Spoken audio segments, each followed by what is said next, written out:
دین کا ایک حصہ انگریز کے دور میں بھی قائم رہا تھا، وہ ہمیں یاد رہا۔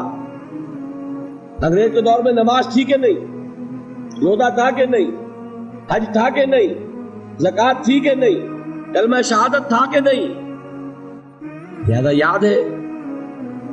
اور دین کا غلبہ تھا کہ نہیں؟ نہیں، غلبہ دین کے تقاضے یاد نہیں۔